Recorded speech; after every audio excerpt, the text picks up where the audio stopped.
Assalomu alaykum hammaga.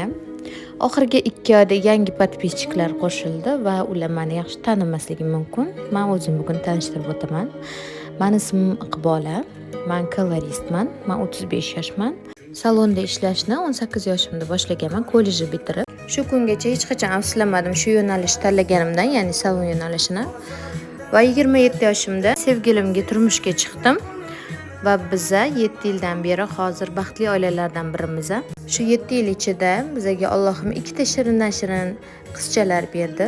2018-yilda Yasminaxon, 2020-yilda Xadichaxonni va men hozirgi kunda 35 yoshimda juda ham baxtli ona, baxtli ayol va juda ham omadli kolorist, stilist deb hisoblayman o'zimni. Bu narsalar uchun alhamdulillah Allohga beadad behisob shukrlar bo'lsin.